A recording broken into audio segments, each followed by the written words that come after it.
John Trump, nouveau président élu des États-Unis d'Amérique. Figure emblématique du monde, a été élu pour être le prochain président des États-Unis d'Amérique. Voici la parole de l'Éternel adressée à cette occasion. La Bible nous dit dans Ésaïe chapitre 46, 45 à partir du verset 1, « Ainsi parle l'Éternel à son oint à Cyrus, qu'il tient par la main pour terrasser les nations devant lui et pour relâcher la ceinture des rois, pour lui ouvrir les portes afin qu'elles ne soient plus fermées. Je marcherai devant toi, j'aplanirai les chemins, mon Dieu, je romprai les portes d'airain et je briserai les verrous de fer.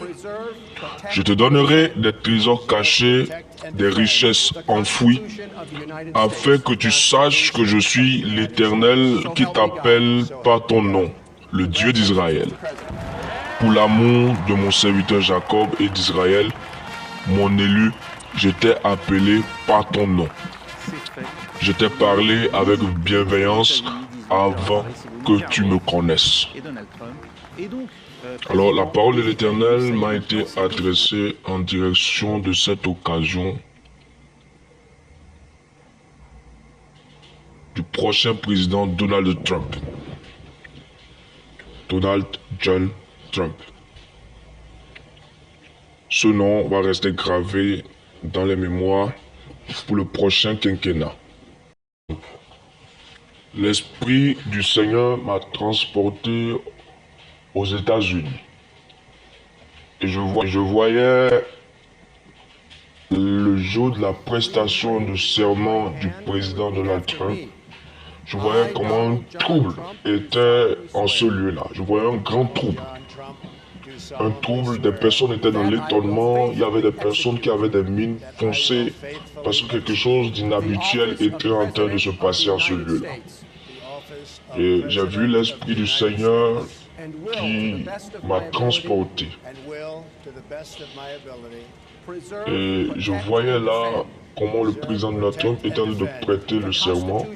Et je voyais quelque chose d'inhabituel se passer là. L'Esprit du Seigneur m'a encore transporté ailleurs. Et je me suis retrouvé là, après la prestation de serment du président Donald Trump. J'ai vu là comment il a commencé par rencontrer le président de la Russie, le président Vladimir Poutine, pour parler afin d'arrêter la guerre en Ukraine. Et le Seigneur m'a montré comment ces négociations commençaient par fleurir. Et j'ai été encore transporté de là. J'ai été amené dans une autre vision. Et dans cette vision, je voyais comment les regards des hommes étaient tournés vers le soleil. Je voyais comment le soleil était en train de brûler la terre. Je voyais des hommes se plaindre de la chaleur, une forte chaleur. J'entendais parler de beaucoup d'expressions, notamment celles que nous avions déjà connues, la canicule. Mais cette fois-ci, la chaleur sera très extrême. Prions pour le monde, prions pour les nations. Prions pour le monde, prions pour l'univers. Prions pour la race humaine.